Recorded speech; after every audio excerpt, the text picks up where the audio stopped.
Tappei has just released Arc 9 Chapter 46, and this video will be a summary of the chapter. Highly recommend that you check out my Arc 9 Chapter 45 summary. Anyways, let's begin. God the Buddha, O Lord Odlagna, I swear for my whole life that I will never be picky about anything. Why did Petra come to have the witch factor of Melancholy? The original owner, Clind, has to currently face the Divine Dragon Volcanica. It was a skill that could be used by anyone. However, those frontline attackers, such as Emilia and Rem, were removed from the equation. There was also Old Man Rom and Ram. However, Petra was chosen since she was better suited for the witch factor. We see a conversation by everyone. Their thoughts are compressed together via the compression ability by Petra. They discussed that Roy had a lot of options. However, he is currently injured and he is prone to make some mistakes. Meili tells them to quit talking because she needs to concentrate on controlling the witch beasts. Clind only used his authority for distance. However, his thinking was quite rigid. The power could be used in more ways. Petra was saying this to the imaginary Subaru. By having Subaru here, it was helping Petra focus. The witch factor box in her grasp was intoxicating. She felt its power pulling on her very soul. Petra says that it feels like gravity. The witch factor was tempting her, as if peering off of a cliff, enticing her to break through human limits. However, Petra refuses. It is intoxicating, but that's what witch factors do. It offers you what you want the most. Those who have precious things or unyielding wishes are those who are most vulnerable. No one is exempt, not the Witch of Greed, nor the Sin Archbishop of Sloth, Beetlejuice. Petra nearly succumbed to it, but she wasn't alone. She has Subaru. Using their communication, they blocked Roy's attacks. Subaru praised Petra. Petra refuses to truly become the true Witch of Melancholy, since she doesn't want to be hated by Subaru. Laugh if you want. If necessary, come up with as many excuses as you want. After all, this is a battle to save the world. A battle to protect the royal selection. Furthermore, Ram is doing her best. Frederica is praying. Otto always goes too far. There are many reasons, but the main reason for Petra is Subaru. I don't want to show Subaru my uncool side. Petra always felt gravity. However, that was the gravity of Subaru. And that's why the witch factor can never tempt her. And why Roy, nor the Black Serpent, frightens her. The scene changes. God, Buddha, O Lord Odlagna, I swear I will never cry in front of anyone in my lifetime. The scene changes. The Witch of Melancholy and her apostles went beyond Roy's expectations. Roy understands that Petra is using her authority, but doesn't really understand what is being done. Felt's group was using the abilities they need to counter gluttony, and they never use more power than what's needed.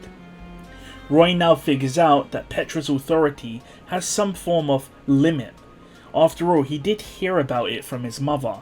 The witch factor of Melancholy had no owner, and it can be used, but it requires a price to be paid.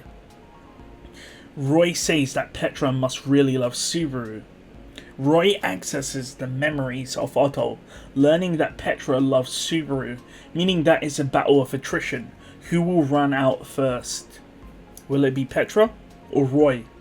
Roy is currently injured, and Roy is not healing himself. The reason for this is because Roy is currently using his flowing blood as weapons. It was a battle to devour or to be devoured.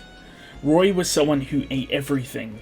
However, he was always disappointed and faced despair. However, that did change one day at the Pleiades watchtower when he devoured Reed Astria.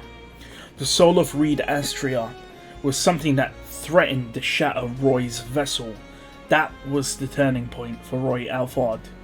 Touching the soul of the first Sword Saint made Roy question if his hunger would ever be satisfied. Roy was approached by Mother.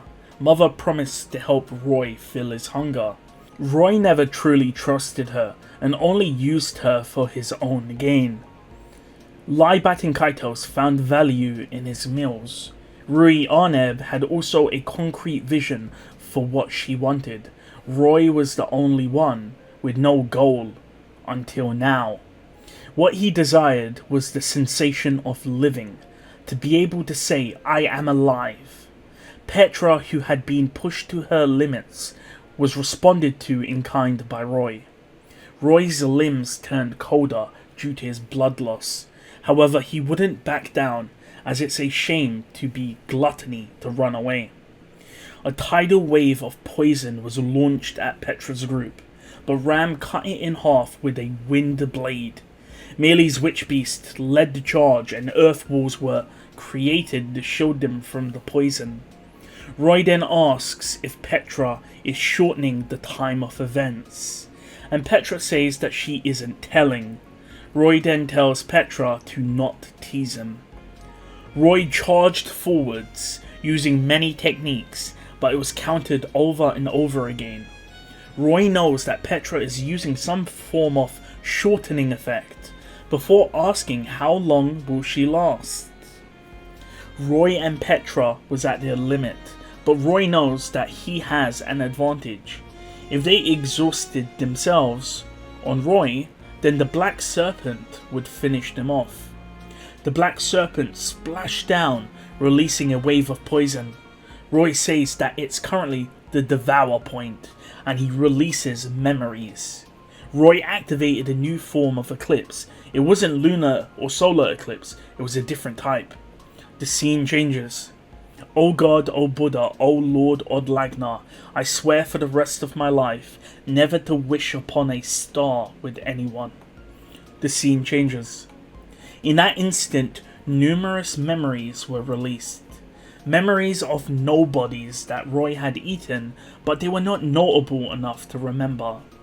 After the Pleiades watchtower, Roy had reformed his mindset. There was no such thing as a bad ingredient. So Roy used the ingredient known as the memory of pain. Everyone had memories that were painful. He took those from his soul stomach and he blended them together and regurgitated them out onto the battlefield. There was no way to evade this attack. However, these were memories. How would they affect the group? It's simple. It would drag out similar memories within. A small crack appeared in Felt's group. They were unified, but now cracks started to form. At that second, everyone in the group screamed in pain. Unbearable pain experienced in the past would also be unbearable pain in the present. Screams emanated from everyone, from Felt, from Ram, from Rom, but the loudest scream came from Petra herself. So I just want to quickly explain what's going on here, just for those that don't really understand it. Roy regurgitated memories, and the idea is that the people that Roy has eaten in the past, they have painful memories. So for example, let's say for example you have the pain of losing your hand, right, because your arm was chopped off. If there was someone in the Felt camp or someone in the group that also experienced the pain similar to getting your limb torn off, you would also experience that pain again from your own memories. So like Ram, for example, she lost her horn because it was cut off. So that way Ram would sort of relive that memory of her horn being cut off and feeling that pain. So that's essentially what's happening. The scene changes. "O God, O Buddha, O Lord Odlagna, I swear for the rest of my life to never arrange to meet with anyone again." The scene changes. The imaginary Subaru called out to Petra, but for Petra, she was forced to experience the pain of death. Her stomach hurt. Her crushed eye hurts. Her pierced chest hurts. Her back stabbed in a random assault hurts. My finger cut by clumsy knife handling hurts. My chapped hands from waterwork hurts. My head suddenly smashed hurts. My body tortured to the sound of chains hurts. My throat gouged by the wind hurts. My body shattered by leaping down onto sharp rocks hurts. My whole body beat into a pulp, body and heart hurts. So on and so on. Petra's whole body hurts. It hurts so much. And finally, stabbing my own throat once more. It hurts, it hurts, it hurts. The memories of the books of the dead, something which cannot be experienced just by reading the book, is something that she was now experiencing firsthand thanks to Roy Alfard's ability. It hurt. Emilia died. It hurt. Felt died. It hurt. Old Man Rom died. It hurt. Rem died. It hurt. Everyone in Arlem village died. They all died. It was truly frustrating. But, so what? Even if it hurts, I do not want to lose. After all, Petra loves Subaru, and Subaru loves everyone else and will never give up. And so, for that reason, Petra won't give up on them either. So that's why Petra will do it. If you can compress time, distance, and thoughts, you can also compress pain to make this pain last an instant. Petra tells everyone to grit their teeth, saying it will last a fraction of the second, but it will be an unbearable pain. With that, Petra compresses the agony that everyone is experiencing. The scene changes. O God, O Buddha, O Lord Odlagna, I swear all my life never to grieve parting from others. The scene changes. The Black Serpent's attack rained down, but this attack wouldn't kill. It would simply put them on the brink of death, allowing Roy to keep them until the moment is right, until he learned of their true names. However, the pain they feel would not be theirs alone. Roy would eat them and take that pain onto himself, so it wouldn't be wasted.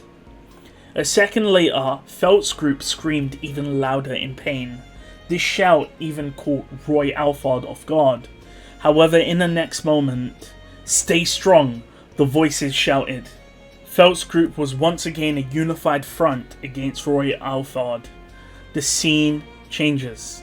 O God, O Buddha, O Lord Odlagna, I swear for all my life, I shall never ever again walk with another person at sunset. The scene changes. Felt immense pain. I knew that Petra did something. Felt commends Petra for her actions. Petra was currently helping Old Man Rom. If Rom was the wisest person, and Petra was keeping up with Old Man Rom, it meant that Petra was a genius. Felt says that your luck is rotten. We see that the final of the Three Stooges has the Star Staff with him, something which can turn the tide of battle. Felt took it and poured her entire energy reserve into it. The only question was, where should she land it? The scene changes. O God, O Buddha, O Lord Odlagna, I swear for all my life I shall never again tread upon the shadow of one who walks beside me. The scene changes. The calamity itself, the Black Serpent, was blown back by an explosion from below. Roy wanted to give a standing ovation.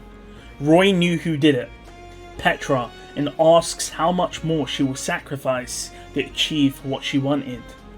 One thing people can do is sacrifice happiness. However, even sin archbishops and criminals want to be happy. Roy launched more attacks, but each attack was dismantled with ease. However, Roy used his trump card. He teleported into the middle of Felt's group. However, his target was not Felt. It was the Witch of Melancholy and the Beast Girl Melee. Roy was behind him and he planned the attack, but Melee's hair stirred and a beam of light pierced Roy's left eye. From his remaining eye, Roy saw the culprit. It was a tiny scorpion, a hidden trump card not even Roy knew, even after he checked his memories. Roy begins to speak, but as he begins to speak, he's launched upwards by Earth. It wasn't Petra who did it, but Roy hears a voice and knows from his memories who it is. This person shouldn't be here. For those wondering, it's actually Garfield. Roy spun in the air and he saw the black serpent moving towards its prey once again. However, Melee tells it to sit down. That stunted the black serpent's movement, but it didn't matter. However, in the next second, the black serpent exploded, and from within was a soul person. Within the filth was a red-haired man. Roy was dumbstruck. Why was he alive? A second later, Garfield jumps into the air, aiming to punch Roy. Roy knew if he was hit, he would not survive, so he attempted to teleport out, but before he could, he was hit mid-air by a Zodder bug. Roy looked into the distance and saw a light blue ground dragon and a man who should have been an empty shell of a person. The man locked eyes with Roy and laughed, as if to say, "I got you." Garfield's punch went forwards. Roy looked at it, but it looked as if the punch was moving in slow motion. In fact, time did slow down. Petra used her authority of melancholy to slow down time as Garfield's fist was heading towards Roy Alfard. Roy realizes this and commends Petra, asking if this was truly a win if she sacrificed so much. Petra says that no one died, so it's not too bad, and it's quite terrible for a Sin Archbishop to kill no one. Roy says that it's not only about life, it's about the future, hopes, possibilities, and Petra sacrificed a lot. Petra says that Roy is simply misinformed. After all, Petra explains that anyone can use the authority of melancholy, stating that it wasn't just her who sacrificed possibilities, but everyone in the camp sacrificed possibilities.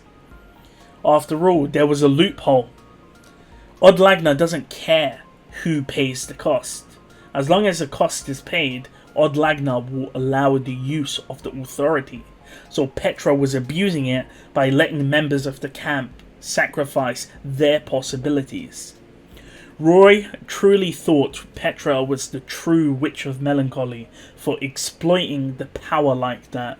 He says thank you for the meal, and Garfield's punch hits him down. Roy landed into the miasma, and a second later felt fires the Star Staff, blinding the world and unleashing destruction.